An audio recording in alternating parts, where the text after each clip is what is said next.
everyone. I am so glad to be here with you today. It is such an honor and a pleasure to be here, and I am so thankful for you.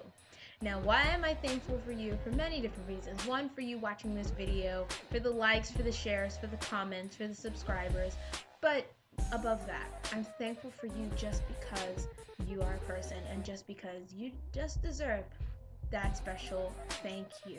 Thank you for who you are, and thank you for your support to Teams of Honor. This is Alyssa Russell on A Moment with Teams of Honor, and I'm so glad to be with you today. And as Thanksgiving is quickly approaching within the next few days, I just want you to just think this season, what are you thankful for? Your family, your friends, your health, the fact that you're alive, you're well. Just be thankful.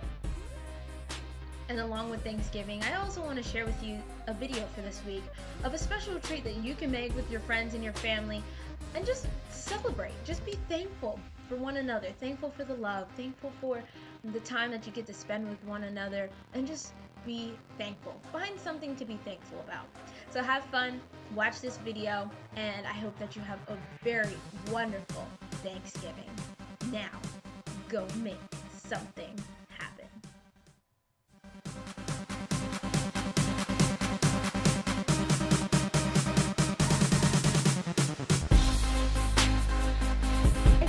Let's dive right in, and I will show you how to make an eggless cake using flax eggs.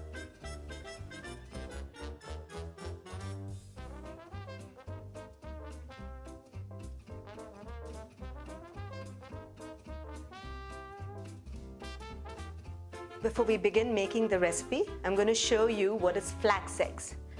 I have here with me ground flax meal that is made from flax seeds.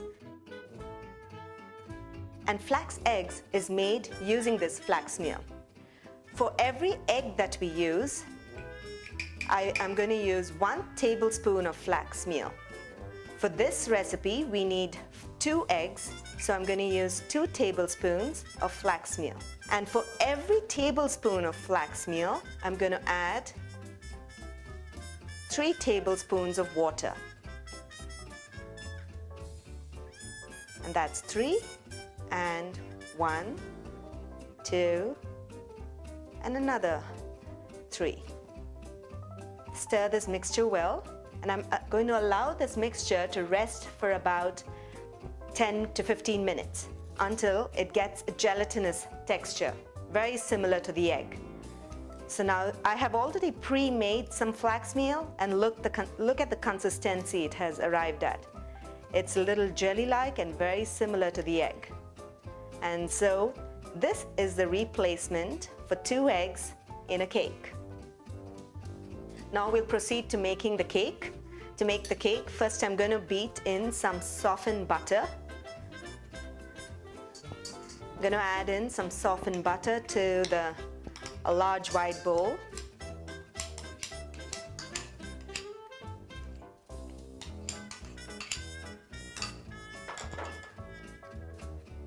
Some brown sugar,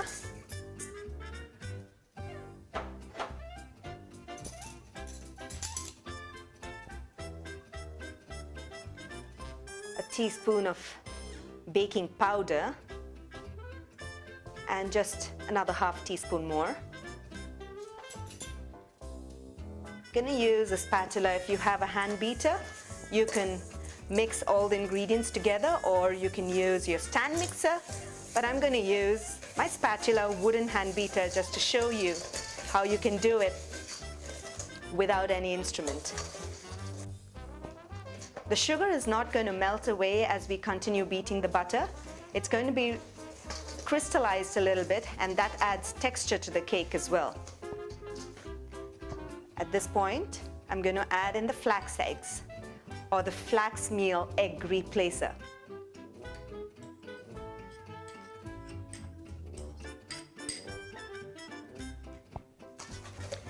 Beat it in until it's just combined. Notice that the cake mixture is getting a little fluffy with the eggs and the flax meal.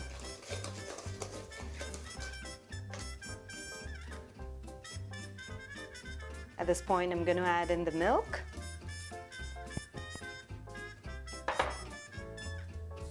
And the cocoa powder.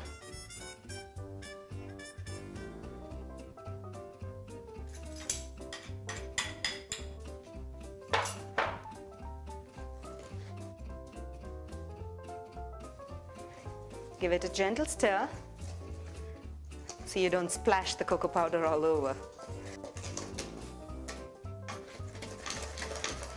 I love this texture. It's really nice and fluffy. I'm going to be using two different types of flours. I've already pre-measured them, all-purpose flour and ragi flour. I'm going to first add in the all-purpose flour.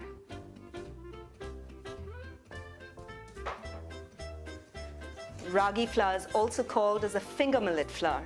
So essentially, you can add any type of millet flour that you have at home, or you can completely just use all-purpose flour. I like to make sure that I make my cakes a little more healthier than usual and minimize the flour content, and hence the use of millet flour.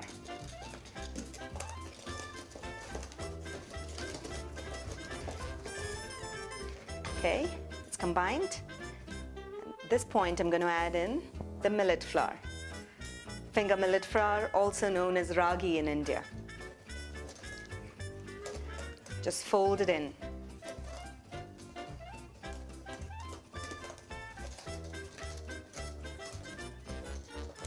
And there you go. Our cake batter is ready. So now we're ready to bake our cakes. I'm going to bake it in an 8-inch cake round pan, a round tin. You can also optionally bake it in your cupcake molds. Before we begin to put the batter in, we have to first grease the pan. I'm going to show you how to grease a cake pan, which a lot of us have confusion in. So I'm going to take some butter using my fingers. Apply the butter generously. And once you have applied the butter in the bottom of the pan, I'm going to use some flour. Put some flour in there.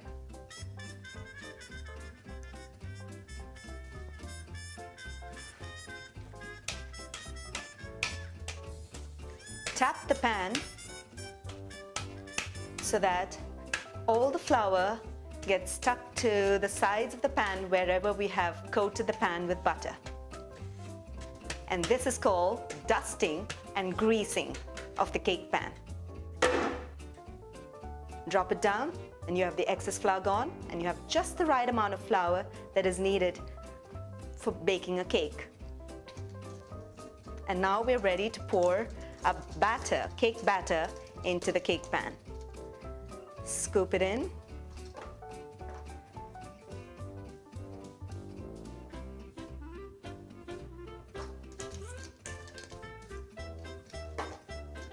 Scoop it in.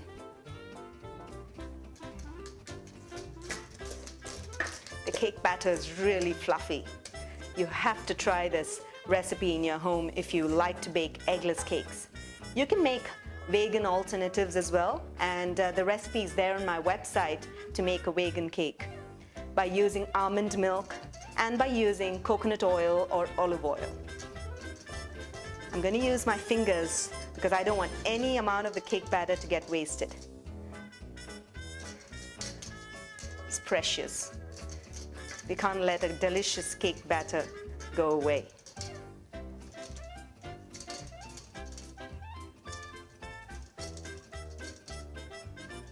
When I was small and my mother used to bake cakes, my favorite pastime used to be to lick this entire cake batter tin.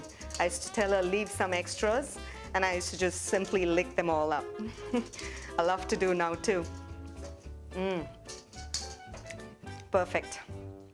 Okay, so now what I'm going to do is to spread the cake batter evenly into the cake pan.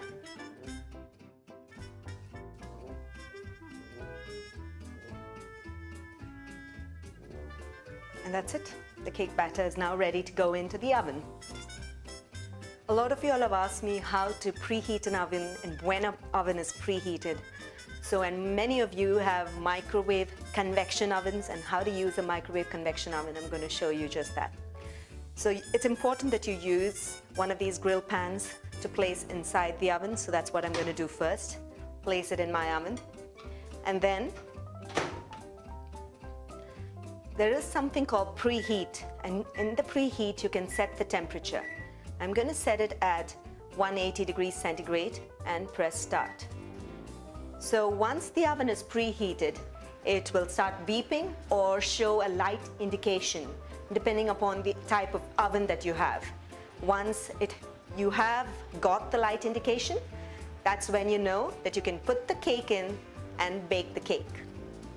My oven just beeped and now I'm ready to place the cake batter in to bake for about 30 to 40 minutes.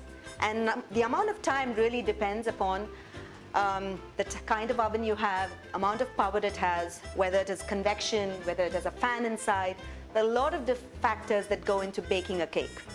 So ideally after about 20 minutes to 25 minutes, you start checking whether the cake is baked or not.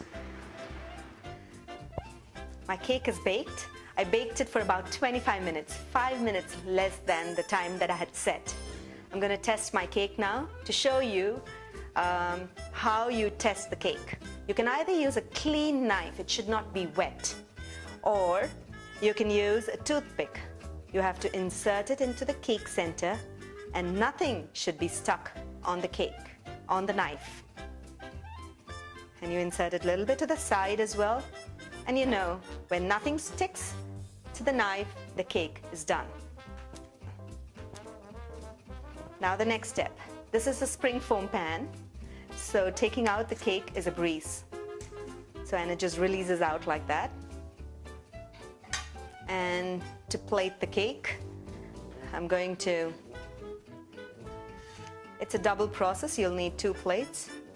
I'm going to take the plate, put it up, and invert it down. If the pan doesn't come out easily, you have to make sure that the cake is cooled down a little bit before you do this inversion. Perfect. And now to get the top part of the cake up again, I'm going to place another plate on the top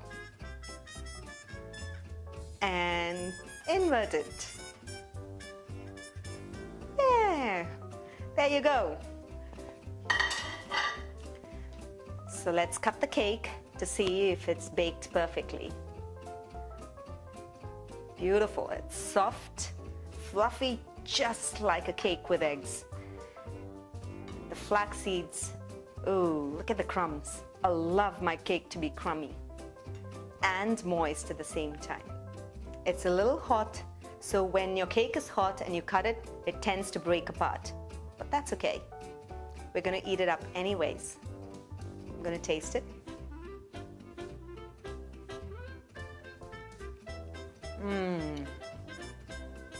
Delicious. Fluffy, soft and moist and full of chocolate. You have to try this at home.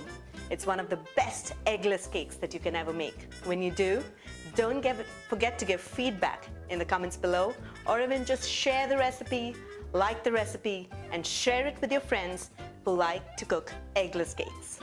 Thank you. Until then, happy cooking and healthy eating.